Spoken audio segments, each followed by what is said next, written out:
Jesus. Êxodo capítulo 3, irmãos. Eu quero fazer junto com os irmãos a leitura a partir do verso 1 até o versículo 14, que é o versículo que é onde está o tema. Mas eu quero ler o texto para nós estarmos compartilhando nesta noite a palavra do Senhor.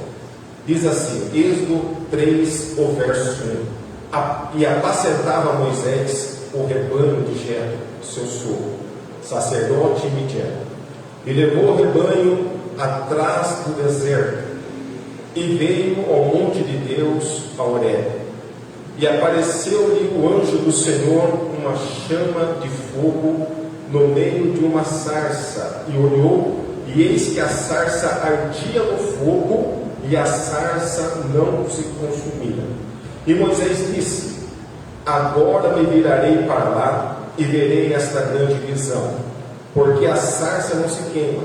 E vendo o Senhor que se virava para lá a ver, bradou Deus a ele no meio da sarça e disse: Moisés, Moisés. E ele disse: eis-me aqui. E disse: não te chegues para cá, tira os teus sapatos de teus pés, porque o lugar em que tu estás é terra santa. Disse mais: eu sou o Deus do teu pai, o Deus de Abraão, o Deus de Isaque e o Deus de Jacó. E Moisés encobriu o seu rosto, porque temeu olhar para Deus. E disse o Senhor: tenho visto atentamente a aflição do meu povo que está no Egito. Tenho ouvido o seu clamor por causa dos seus exatores, porque conheci as suas dores. Portanto, desci para livrá-los da mão dos egípcios e para fazê-los subir daquela terra, em uma terra boa e larga, uma terra que emana leite e mel, ao lugar do cananeu, do Eteu, Amorreu, Ferezeu, Aveu e do Jebuseu. E agora, eis que o clamor dos filhos de Israel chegou a mim, e tenho visto a opressão com os que os egípcios os oprimem. Vem agora, pois, e eu te enviarei a Faraó, para que tires meu povo, os filhos de Israel, do Egito. Então Moisés disse a Deus: quem sou eu que vá a Faraó e tire do Egito os filhos de Israel? E Deus disse: certamente eu serei contigo, e isto te será por sinal que eu te enviei quando houveres tirado este povo do Egito, servireis a Deus neste monte. Então disse Moisés a Deus: eis que quando vier os filhos de Israel e lhe disser: o Deus dos vossos pais me enviou a vós, e eles me disserem: qual é o seu nome? Que lhes direi? Verso 14. E disse Deus a Moisés: eu sou que sou. E disse mais: assim dirás os filhos de Israel: eu sou, me enviou a vós. Verso 14, vou ler mais uma vez para os irmãos. Ele diz assim: e disse Deus a Moisés: eu sou o que sou. Disse mais: assim dirás os filhos de Israel: eu sou, me enviou a vós. Amém? Quero compartilhar com os irmãos a palavra vivendo o propósito de Deus. Pode repetir comigo? Vivendo o propósito de Deus. Mais uma vez: vivendo o propósito de Deus. Feche seus olhos onde você está agora. Deus, eu coloco nas tuas mãos, Senhor, a cada irmã que aqui se encontra presente. Deus de Abraão, de Isaque e de Jacó. Eu faço menção das palavras de João Batista nesta noite. Que o Senhor cresça e eu diminua, e que toda honra, toda glória seja dada a Ti. Em nome de Jesus. Amém. Amém. Tome o seu assento na presença de Deus. O Guilherme, vou entregar ele agora aqui. Ele falou bem baixinho assim para mim: pastor Eduardo, vê se não anda muito assim, senão vai desfocar a câmera, né? Eu falei: eu vou tentar, porque a gente não consegue ficar parado, mas nós vamos fazer um esforço aqui. Irmãos, vivendo o propósito de Deus. Parece algo simples, parece algo que está próximo de cada um de nós, mas são um desafio muito grande quando nós colocamos como objetivo no nosso coração, na nossa vida. Nós sabemos que o Deus que nós servimos, Ele é santo, Ele é um Deus vivo, é um Deus todo-poderoso. Entre muitos atributos que nós vemos em Deus que demonstra a sua divindade, nós encontramos os 3 pilares desses atributos. Primeiro, Ele é um Deus todo-poderoso, Ele é um Deus onipotente. O seu poder é ilimitado, Ele faz o que Ele quer, do jeito que Ele quer, a hora que Ele quer. Ele não pede conselho, Ele não pede opinião, Ele não tem reunião, Ele não tem assembleia, porque Ele é Deus, o seu poder é ilimitado. O nosso Deus, Ele é um Deus onipresente. A palavra onipresente é que Ele pode estar presente em todos os lugares ao mesmo tempo. Nós estamos adorando o Senhor aqui na cidade de Rio Claro, a melhor igreja de Rio Claro. Mas lá em Itapira, a melhor igreja de Itapira, que é a Oração para Cristo, também os irmãos no mesmo horário estão adorando ao Senhor. Também lá no Japão, que é de manhã, entre 8 e meia da manhã, os japoneses que adoram o Senhor, se estão adorando, Deus também está lá, porque Deus é onipresente, Ele está presente em todos os lugares ao mesmo tempo. Mas o Deus que nós servimos, Ele é onisciente, Ele sabe todas as coisas. Ele é o Deus que conhece o passado, Ele sabe o que está acontecendo no presente, e Ele já está presente no futuro. Amém, aleluia. E é sobre esse atributo que eu quero compartilhar com os irmãos. Quando nós colocamos como um propósito das nossas vidas em servir ao Senhor, em estar aceitando os seus propósitos, nós devemos entender que Deus, Ele é onisciente, Ele sabe de todas as coisas. Quando nós olhamos para o livro de Gênesis, no capítulo de número 1, nós vamos deparar com Deus criando o homem. E a Bíblia diz que Deus cria o homem em Gênesis no capítulo 1. E a palavra criar vem do verbo bara, no hebraico, que significa do nada, Deus cria. Deus já havia criado os seres celestiais, Deus já havia criado o reino animal, o reino vegetal, e a coroa da criação de Deus foi o homem. Ele cria no capítulo 1, e ao criar, Ele cria no céu o homem. Mas no capítulo 2, nós vamos ver Deus no pó da terra. Ele não cria, Ele forma um boneco. Ele forma o homem do pó da terra. E quando Ele assopra nas narinas do homem no capítulo 2, Ele pega o homem que Ele cria no capítulo 1, Ele assopra o homem que Ele formou no capítulo 2, e o homem vem a ser um ser vivente. O que eu aprendo aqui? Eu aprendo que Deus cria os seres celestiais para viver em ambiente celestial. Os anjos, o serafim, o arcanjo, toda a ordem celestial Deus cria para viver no céu. Deus cria o reino terreno, que é os animais, que é todos os vegetais, a fauna para viver na terra. E Deus cria o homem, uma parte do céu e uma parte da terra, porque o homem é o único ser que é terreno, ele tem carne e é humano, mas se ele tem um encontro com Deus, ele pode ter acesso ao céu através do Espírito Santo. Glória a Deus. Mas a Bíblia diz que Adão, ele desobedece ao Senhor. Os irmãos conhecem a história. E ao desobedecer ao Senhor, a Bíblia vai dizer que Adão, ele perde 2 propósitos que Deus tinha para com a vida dele. O primeiro era o de adorar ao Senhor. Por quê? Todos os dias Deus descia à tarde no jardim para falar com Adão. Nós não sabemos com que assunto, mas Deus descia todo dia. Deus descia e conversava com Adão. E o prazer de Deus era tão grande na vida de Adão, que Deus, Ele planta um jardim. Ele não manda anjo, Ele não manda querubim, não manda assim. Deus mesmo planta um jardim. Deus deixa as árvores frutíferas no jardim, e quando ele coloca o homem no jardim, tudo já está pronto. Mas o homem desobedece, ganha uma esposa no jardim, mesmo assim desobedece. E ao desobedecer, ele está dizendo para o Senhor assim: Deus, eu abro mão do teu propósito, eu abro mão do seu projeto para com a minha vida, e eu quero andar segundo o meu conhecimento, segundo os meus passos. Só tem uma árvore no jardim do conhecimento do bem e do mal, mas o homem, ele toma do fruto e ele é expulso do paraíso, ele é expulso da presença do Senhor. Então Deus, ele tem o primeiro propósito, que o homem o adore em primeiro lugar.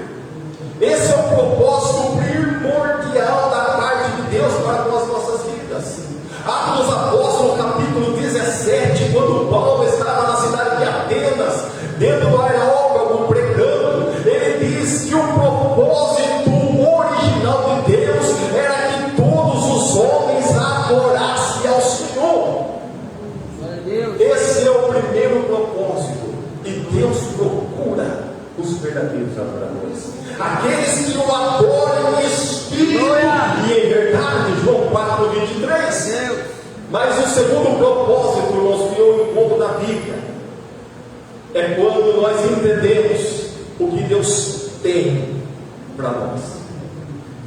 Quando nós colocamos Deus em primeiro lugar na nossa adoração, e quando nós entendemos o que Deus tem para nós, irmãos, os anos podem passar, os meses podem passar, mas nós nunca vamos deixar a alegria estar dentro do nosso coração, porque o feliz é o homem quando ele adora o Senhor e quando ele está andando nos propósitos de Deus. Quando as pessoas hoje, na área acadêmica, estudam, fazem faculdade, pós-graduação, vai para o exterior e vai para um lado, vai para o outro, não nada contra estudar, mas sempre tem algo faltando dentro do seu coração. Nunca estão satisfeitos, sempre sente que precisa de algo a mais. Outros na área profissional, entra na empresa como operador, vai para encarregado, supervisor, chega à função de gerente, é diretor, é CEO, e parece que nunca se sente pleno, sempre está faltando algo. É porque a palavra do Senhor nos diz que o homem, para ser completo, para ter uma vida plena, primeiro ele deve adorar o Senhor, e segundo, entender o propósito de Deus na sua vida aqui nesta terra. Quando nós entendemos isso, nós olhamos para a palavra do Senhor. A Bíblia nos diz aqui no livro de Êxodo, no capítulo 1, que a nação de Israel estava padecendo na mão dos egípcios. Israel estava há 400 anos ali, debaixo da nação do Egito.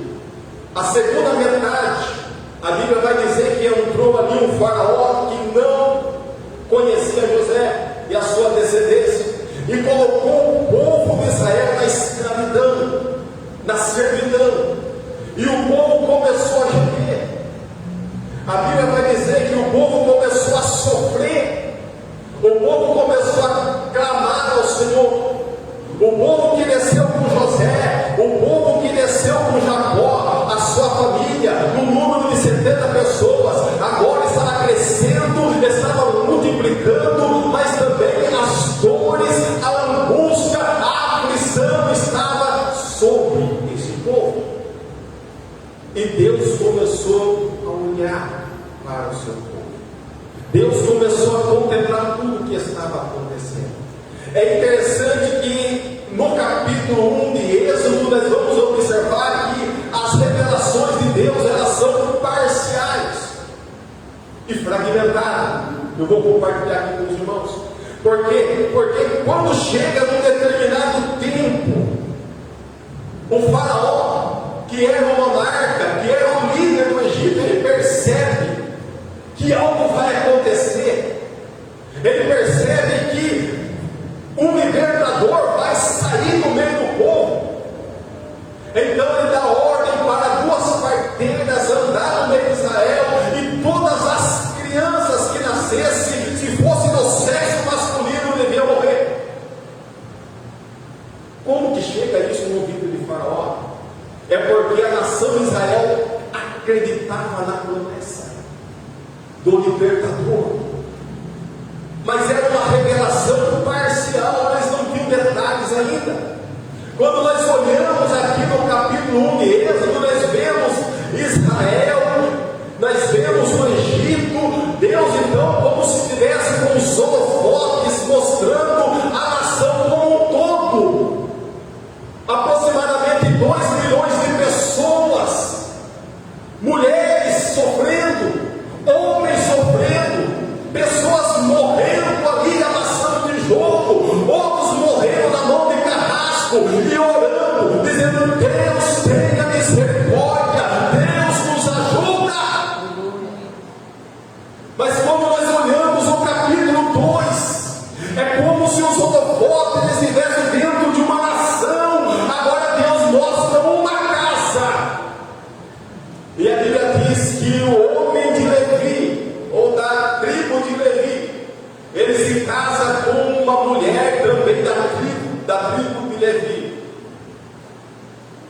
e constitui uma família. E dessa união nasce 2 filhos. O primeiro filho Arão, o segundo Miriam. Mas no capítulo 2 mostra que nasce uma criança. E essa criança ela nasce formosa. A criança nasce bonita. Eu olho para o texto e a Bíblia, a história diz que a mãe dessa criança chamava Joquebede. Eu vejo uma mulher de oração. Embora não tenha os detalhes do texto, mas eu entendo aqui que era uma mulher de oração. Era uma mulher temente a Deus. Era uma mulher que tinha experiência com o Senhor. E a Bíblia diz que ela, não podendo esconder a criança por 3 meses, ela faz um cesto de barro, revestido com betume, feito de juncos, coloca a criança dentro do cesto. E eu perguntei: meu Deus, como uma mãe vai fazer isso? Porque o rio Nilo, no capítulo 1, no verso 22, nós vamos ver ali que o Faraó decretou que todas as crianças fossem jogadas no rio. Ou seja, o rio Nilo para os egípcios era um rio sagrado, para os egípcios era um rio abençoado, porque toda a agricultura, todo o sistema econômico, todo o sistema social circulava às margens do rio Nilo. Mas para os judeus era um local de dor, de sofrimento, de angústia. Quantas mães choravam nas margens do rio Nilo a morte dos seus filhos? Quantas mães gemiam nas margens do rio Nilo por causa de uma criança que se partiu, porque Faraó decretou que as crianças deveriam ser jogadas no rio? Agora eu vejo esta mulher, parece contra toda a lógica. A lógica era estar longe do rio, a lógica era estar afastado, mas ela faz uma cesta de junco, passa a barra, betume, coloca a criança lá dentro, coloca no ombro e vai descendo o rio. Deus fala com aquela mulher: você vai fazer assim, assim, assim. E eu entendo aqui que aquela mulher, mesmo com dor no seu coração, mesmo com o coração apertado, mesmo com o coração compungido por tudo que ela estava fazendo ali, ela é temente, ela é obediente à voz do Senhor. Ela coloca a sua vida nas mãos do Senhor. Eu creio que ela foi fazendo com oração. Ela aprontou o menino, ela olhava o menino com o rostinho gordinho,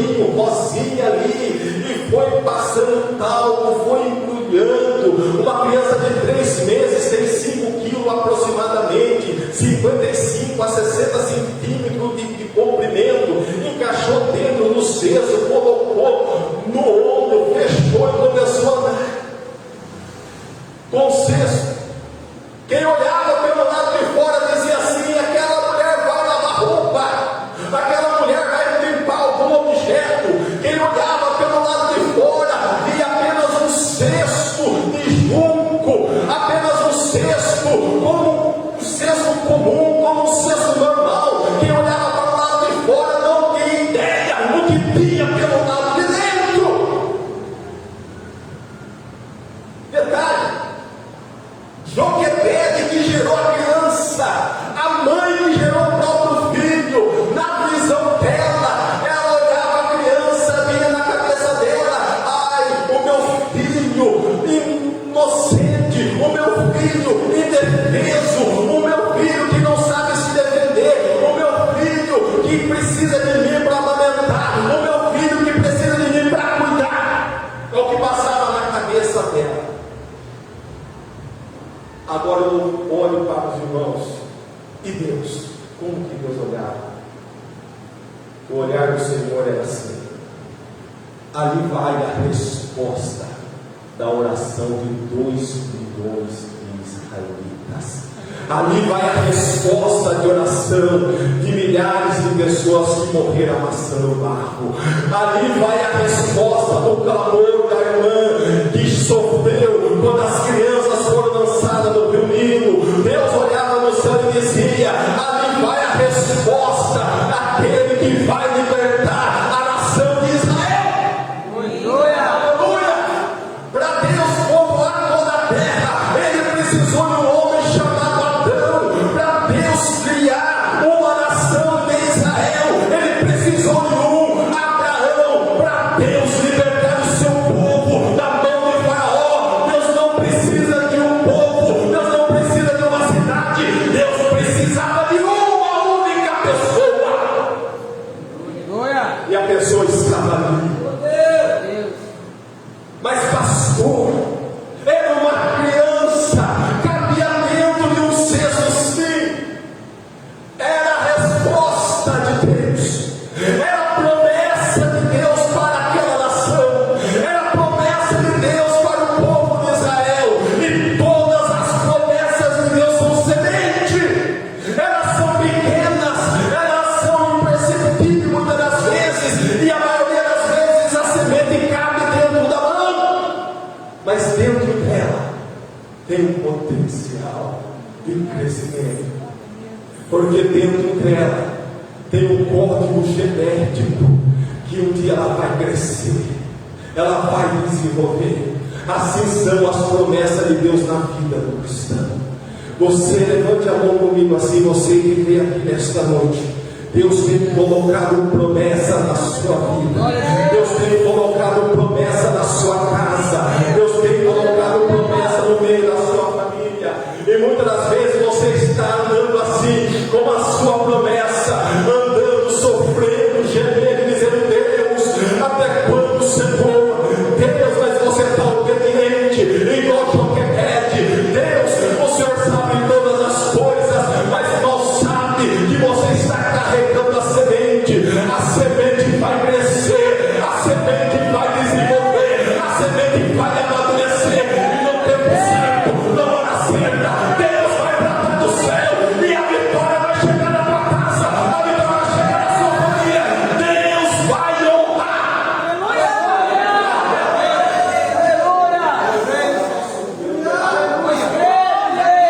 Aleluia. Olha para o irmão que está do seu lado, fala para ele: eu tenho a promessa de Deus na minha vida. Eu tenho a promessa. Pastor, ninguém está vendo, não tem problema, mas Deus está te vendo, Deus está te contemplando, Deus está te contemplando. Obrigado, Jesus. Aleluia. A promessa, às vezes nós não entendemos o porquê Deus faz algumas coisas. Orando desesperado: meu Deus, o Senhor manda fazer isso, eu faço, o Senhor manda fazer aquilo, eu faço, mas não estou vendo resultado. Quem sentiu assim alguma vez? Eu senti. Não tem explicação. Deus, mas eu vou levar no Rio Nilo? Sim. Mas mata as crianças lá. Eu sei. Mas Joquebede não entendia que um libertador não podia pensar como escravo. O libertador não podia andar como escravo. Como um escravo vai libertar um escravo? Como um escravo que pensa como escravo vai ajudar o outro escravo? Então Deus ele preparou o banquete. Você vai levar na hora tal, porque nessa hora a filha de Faraó desce para tomar banho. Eu amo esse texto. E a Bíblia diz que ela desce para o cesto, mas ela não põe no rio. Não põe no rio, coloca na margem. O rio está aqui. Ela coloca no meio só os juncos. O cesto era de junco. E ela coloca o cesto no meio de juncos, que era uma planta aquática que ficava nas margens do rio. Porque o cesto não desceu e o cesto não subiu, o cesto ficou parado. Miriam ficou de longe, vendo a hora que a filha de Faraó ia descer. E a Bíblia diz que ela desce. E quando desce, os irmãos conhecem essa história. Ela vê a criança, uma das criadas, é levada. A criança, Miriam se apresenta, chama a mãe amamenta, ganha o salário, e depois de um tempo, a criança vai morar no Egito. Moisés passa o primeiro ciclo no Egito. Ele estuda. Ali ele tem o melhor ensinamento, as melhores vestimentas, as melhores comidas. Ali ele tinha tudo na sua vida. Ao término do primeiro ciclo, ele abre mão. Em Hebreus 11, a Bíblia diz que ele recusa a ser chamado filho da filha de Faraó. E ele toma uma decisão na sua vida. E com essa decisão, de adorar a Deus, em primeiro lugar. Segundo, seguir os propósitos de Deus. Mas não era o tempo de Deus ainda. Mas ele toma a decisão. E ele então, apressando o tempo, que não era tempo, o desejo de fazer o certo, ele fez para a forma errada. A Bíblia diz que ele mata o egípcio. E depois tem que fugir. E Deus dá o segundo tratamento na vida de Moisés. O primeiro foi no Egito, para não pensar como escravo, para não andar como escravo, para não se comportar como escravo. Ele passou no teste. O segundo, Deus leva ele para Midian, para ter uma experiência extracultural. Agora ele passa o segundo ciclo da sua vida em Midian. Ele é hebreu, estudou no Egito, mas agora ele vive em Midian, numa terra estrangeira, um outro povo, uma outra cultura, uma outra forma de pensar. Moisés agora tem uma visão aberta sobre a vida, sobre a história, uma visão aberta além do Egito. E a palavra do Senhor nos diz que um dia ele estava pastoreando as ovelhas do seu Senhor. É o capítulo 3. Parecia um dia comum, parecia um dia normal, mas foi nesse dia que ele resolve deixar as ovelhas numa banda do Monte Horebe.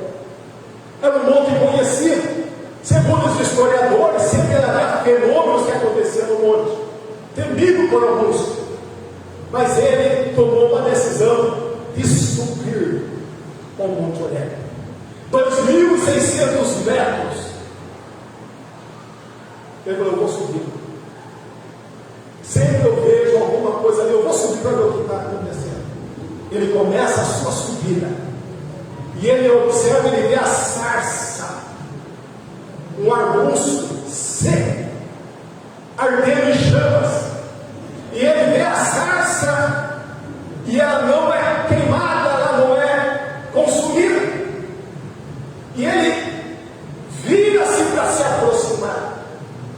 No momento que Deus fala com ele: Moisés, tira a sandália dos seus pés, porque a terra em que você pisa é terra santa. Aqui nós vemos um momento da chamada de Moisés. Um momento onde Moisés agora recebe de Deus um propósito que ele veio ser estabelecido na terra. Eu aprendo aqui 4 verdades naquele monte. A primeira verdade que eu aprendo aqui, eu já preguei dessa forma, que Moisés encontrou com Deus no Monte Horebe. Irmãos, eu já preguei 1, 2, várias vezes, mas na verdade aqui é o contrário. Era Deus que estava esperando Moisés. Aleluia. Pastor, aonde está escrito isso? Gênesis 15 e verso 13. A Bíblia diz, no começo do versículo 1 do capítulo 15 de Gênesis, Deus fala com Abraão e diz: Abraão, eu sou o teu escudo, o teu grandíssimo galardão. Irmão, que palavra linda! Deus chega para Abraão numa visão e diz: eu sou o teu escudo. Escudo é proteção, escudo é fortaleza, escudo é lugar de refúgio. Detalhe: eu sou a sua recompensa. Mas sabe o que aconteceu com Abraão? Ele vai falar assim: mas como assim, Deus? O Senhor não deu um precedente para mim? O Senhor fez uma promessa, falou que ia ser pai de muitas nações. O único que tem na minha casa é o Eliezer. Será que é o filho de Eliezer que vai ser o meu herdeiro? Irmãos, a história de Abraão, nós muitas das vezes repetimos conosco. Olha o que está acontecendo aqui. No capítulo 12, quando Deus chama Abraão, Deus diz assim: Abraão, sai da sua casa, do meio da sua parentela, e vai para uma terra que eu lhe mostrarei. O que Deus faz? Deus fala com Abraão. Abraão ouve e Abraão obedece. Aliás, chamava Abrão, não é Abrão, era Abrão. E quando Abraão começa a andar com Deus, por causa da promessa, por causa da terra, por causa do que Deus prometeu, o que Deus estava esperando de Abraão? Que Abraão tivesse relacionamento com ele. Mas Abraão não tinha ainda intimidade. Abraão ainda não conhecia Deus. Então Abraão saiu por causa da promessa. Nós vamos voltar no capítulo 15.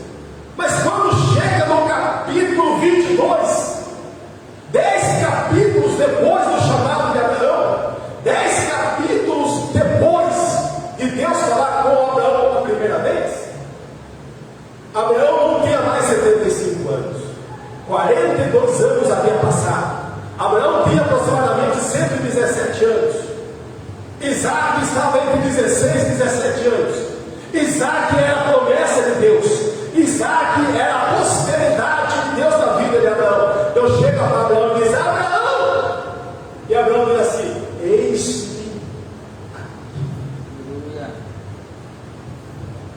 Olha o nível de relacionamento. No capítulo 12, Deus disse assim: Abraão, sai da sua casa, do meio dessa parentela, e vai para uma terra que eu lhe mostrarei.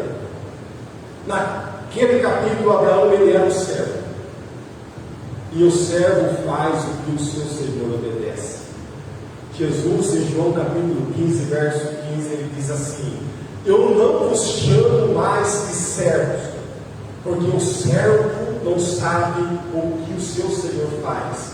Mas eu, a partir de agora, eu vou chamar de amigo, porque tudo que o amigo faz, o outro passa a conhecer. Aleluia! No capítulo 12, Abraão era o servo, e o servo ele obedece. Vai para lá, ele vai, vem para cá, ele vem, vai, vem. Mas no capítulo 22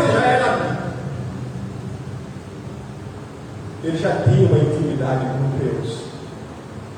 Fazia um bom período que Deus não falava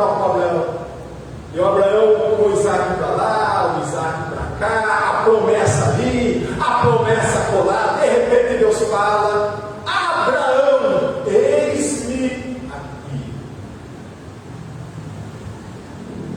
Vai até o Monte Moriá, pega o teu único filho, aquele a quem tu amas, e oferece para mim sacrifício. Pois não, Senhor. Na outra madrugada, ele pega 2 dos seus servos, pega o seu filho Isaque, põe os animais e faz uma caminhada de 2 dias. No terceiro dia ele está ao pé do monte. Os irmãos conhecem a história. Ele sobe até o monte, mas Deus não deixa sacrificar. O que Deus estava falando para Abraão: você aprendeu a lição. Eu sou maior do que a promessa. A bênção é bom. Ser abençoado é maravilhoso. Melhor ainda é o mundo da bênção. É Deus, aleluia. Aleluia.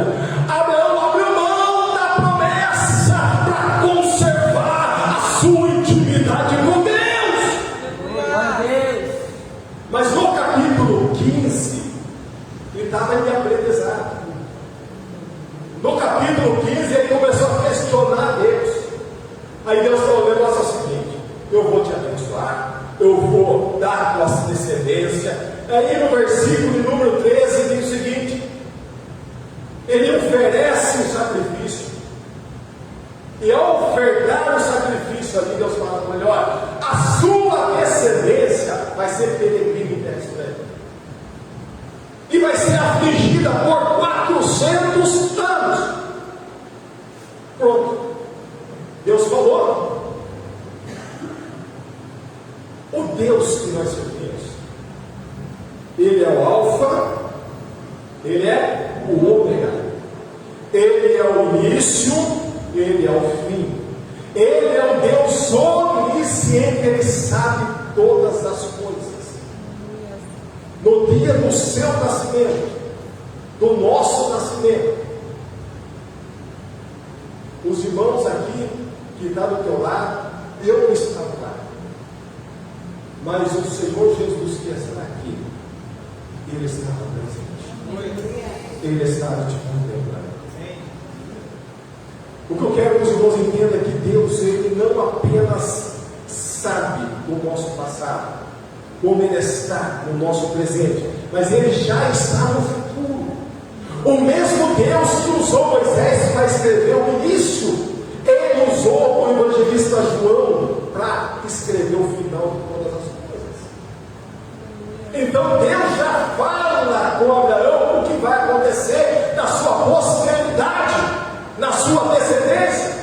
E Deus falou: vai ter uma terra estrangeira, o seu povo vai sofrer, a tua descendência vai ser escrava, mas também eu vou levantar um libertador. Então, quando Deus está no Monte Horebe, Deus só estava esperando o libertador chegar. Aleluia. Moisés não sabia nada do que estava acontecendo. Moisés era algo novo. Moisés estava caminhando nas revelações de Deus, mas Deus estava na hora certa, no momento certo, para realizar o teu propósito na vida de Moisés. Aleluia. Essa é a primeira verdade, irmãos. Deus não é tempo de surpresa. Deus olhou para a cidade de Ruclá, 200 mil habitantes, 30% da cidade professa fé em Jesus Cristo, 70% professa outra fé ou não tem religião. Deus olhou dentro de uma casa do pastor Daniel e da pastora Patrícia e falou: eu vou colocar eles dentro da melhor igreja, e eles vão fazer a obra. Eles vão abalar os 4 cantos desta cidade. Eles não têm ideia ainda do que vai acontecer, mas eu já estou vendo Deus falando, tudo acontecendo, porque já estava dentro do meu propósito. Glória a Deus.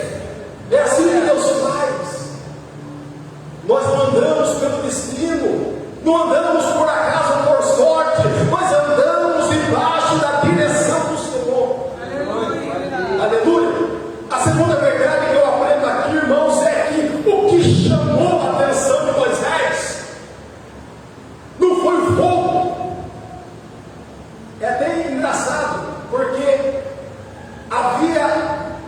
existência de fogo naquele monte, por causa da baixa umidade do ar, porque era deserto, e por causa da alta temperatura, os gravetos entravam em ignição em determinados horários muito quentes, e sozinho incendiava e pegava fogo. Então era comum um arbusto se queimar sozinho. Mas o que chamou a atenção de Moisés não é o fogo da sarça, mas era a sarça no meio do fogo não se queimar. E a Bíblia diz que Moisés sobe para se aproximar, e ele fica atento. Ele diz: eu estou vendo fogo, mas eu estou olhando a sarça, ela não está se queimando. Eu estou vendo fogo, mas a sarça não está se consumindo. Mas a Bíblia diz que quando ele quer aproximar para ver realmente o que está acontecendo,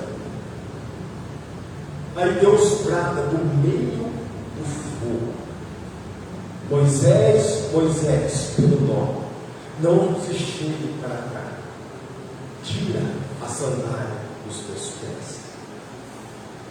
Devemos vigiar, irmãos, que nem todo fogo tem a presença de Deus, nem toda manifestação tem o agir do Senhor, nem tudo aquilo que faz barulho tem a aprovação do Senhor. Moisés vendo as labaredas, o fogo instalando ali, mas ele falou: vai estar estranho esse negócio, não está encaixando muito bem. Eu vou chegar perto, eu vou fazer uma minúcia mais próxima. Mas quando ele chega perto, Deus fala no meio do fogo.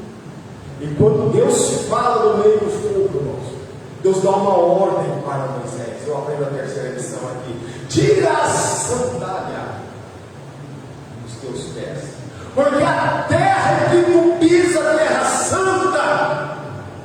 O Monte Horebe, irmãos, a palavra Horebe significa seco e espinhoso, um lugar de cobra, escorpião, espinho. Ninguém teria o desejo de construir uma padaria nesse lugar. Ninguém venderia sorvete nesse lugar. Era um local deserto. Mas Deus disse: tira as sandálias, porque a terra do que você está pisando é terra santa.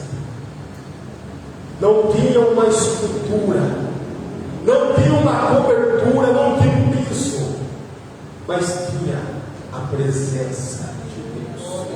Aleluia. Tinha a presença do teu povo. E aonde tem a presença de Deus, nós devemos tirar a sandália dos nossos pés.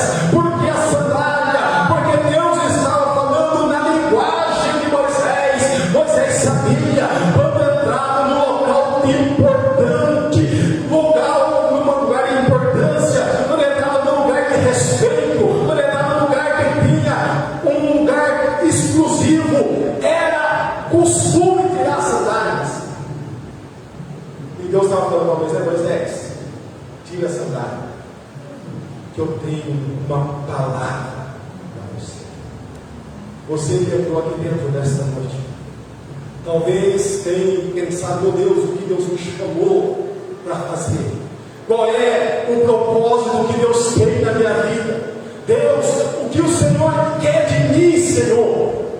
O Senhor diz para você: tira a sandália. Aleluia. Achegai-vos a Deus, e Ele chegará a nós. Na proporção que você se aproximar de Deus, na mesma medida que você buscar o Senhor, sem as sandálias, na humildade, na reverência, no temor, na obediência a Deus, Deus vai aproximar de você, Deus vai falar com você, Deus vai te direcionar, Deus vai te capacitar, Deus vai te dar aquilo que você precisa, e é a direção para que você tenha uma vida plena com Deus. Sim, Deus. Aleluia. Irmãos, quando nós tomamos essa decisão de ter uma vida plena com Deus, de perder os propósitos do Senhor. Talvez o irmão está pensando assim: meu Deus, será que Deus está chamando para ser pastor? Não é isso que eu estou falando. Eu estou falando de nós descobrirmos o que Deus tem para nós. No livro de Números, o Êxodo, a Bíblia diz que na construção da arca, Deus chamou dois homens, um chamado Bezaleel e o outro Aholiabe. E Deus capacitou esses homens para cuidar de tudo o material de cobre, de ouro, pedras preciosas, que precisaria da construção. Ou seja, Deus não chamou para o sacerdócio, Deus não chamou para cantar no templo, Deus não chamou para cuidar de nada, Deus chamou para produzir os objetos. Deus capacitou. Então entendo que quando nós somos chamados e entendemos o que Deus quer nas nossas vidas, irmãos, nós levantamos cedo realizado. Nós atravessamos o dia alegre. Não tem peso. Eu não entro numa segunda-feira pensando assim: ai meu Deus, não vejo a hora de chegar o sábado. Não, porque quando nós estamos debaixo da direção do Senhor, todos os dias são plenos na presença de Deus. Mas para nós entendermos isso, irmãos, é necessário tirar a sandália. Moisés sofreu. Moisés padeceu. Teve os 40 anos no Egito. Mas se nós perguntarmos para Moisés, como foi a sua vida? Ele falaria assim: se precisasse fazer de novo, eu faria tudo de novo. Porque Deus, Ele é pleno. E quando nós estamos fazendo a vontade dEle, Ele também nos deixa pleno. Quando eu falo pleno, eu falo realizado, eu falo feliz, eu falo agradecido. E a felicidade, eu vou trazer aqui uma definição mais próxima do que significa uma pessoa feliz. A felicidade significa aquele momento que você passa na sua vida, que você para e fala assim: meu Deus, como eu gostaria que nunca acabasse esse momento. Às vezes é uma promoção, às vezes é o casamento, às vezes é o nascimento de um filho tão esperado, aquele momento que você está tão alegre, tão satisfeito, mas meu Deus, como eu gostaria que isso nunca acabasse.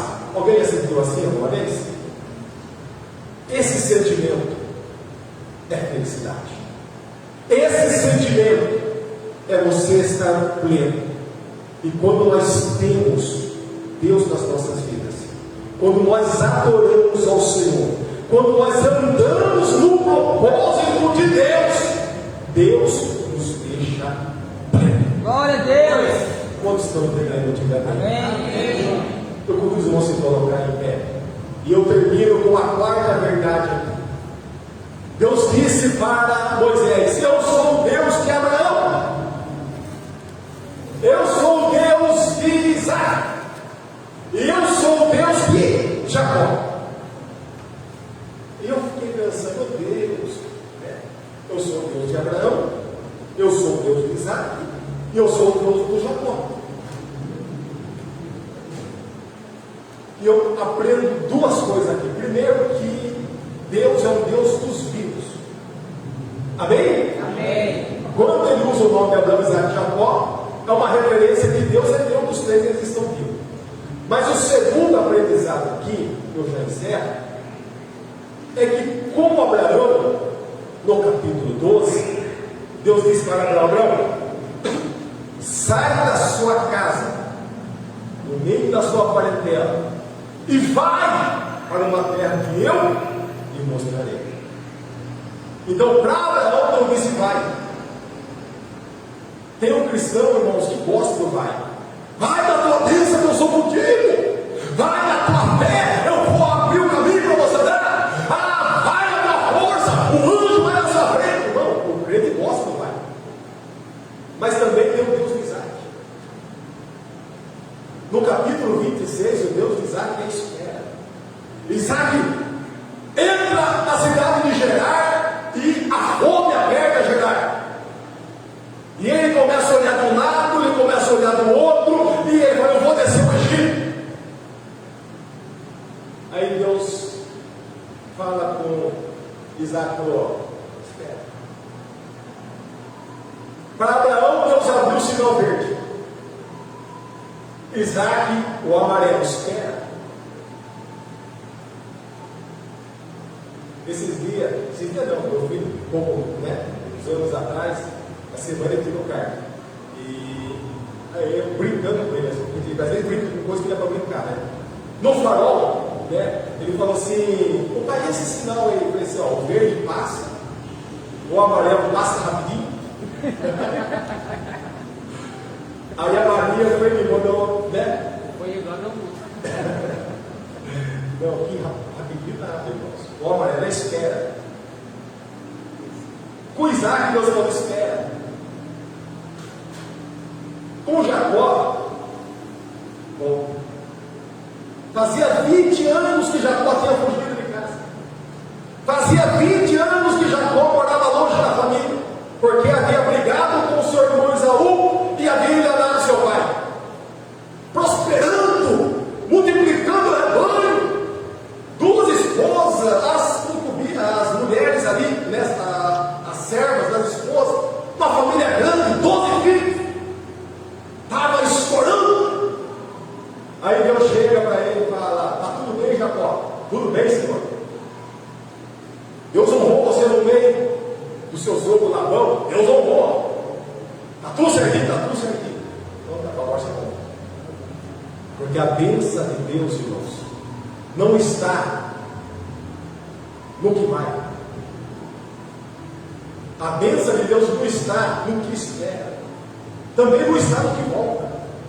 Está naquele que obedece a voz de Deus. Se Deus falar vai, você vai. Se Deus falar com você, espera. Mas se Deus falar volta, porque Deus vai nos abençoar. Aleluia. Eu tenho mais 2 minutos para orar, pastor. Eu quero orar por você nesta noite. Eu não sei como você entrou aqui. Não sei como está a sua vida, no seu trabalho, na sua família. Pela fé, nós estamos falando no mês de outubro. Você não sabe o que vai acontecer no mês de outubro.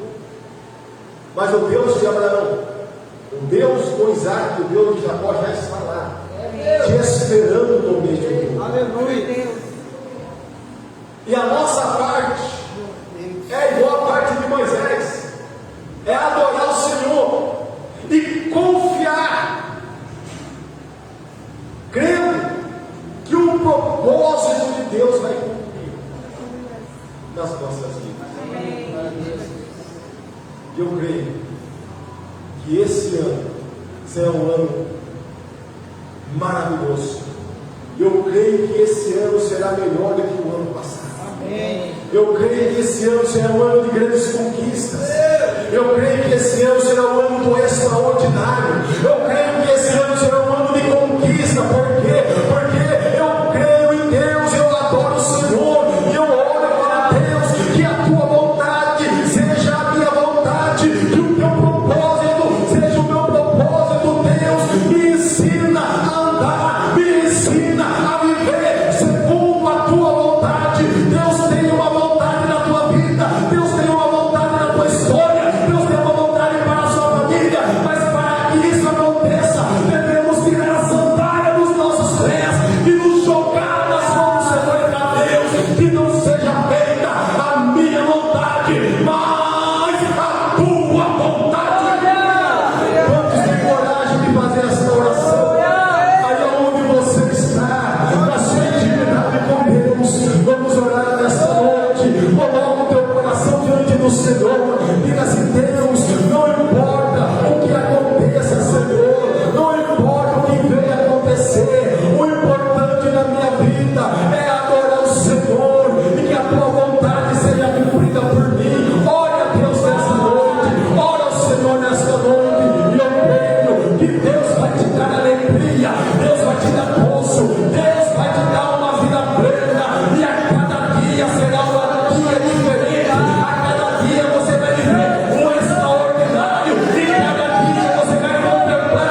Senhor, para adorar o Senhor. Que nesta noite, ó Pai, nós possamos ter esta coragem, nós possamos ter esta ousadia, de não vivermos seu, mas que o Senhor viva em nós, e que a nossa vida reflita a tua glória, que a nossa vida reflita a tua vontade, que a nossa vida venha refletir o teu propósito. Aleluia.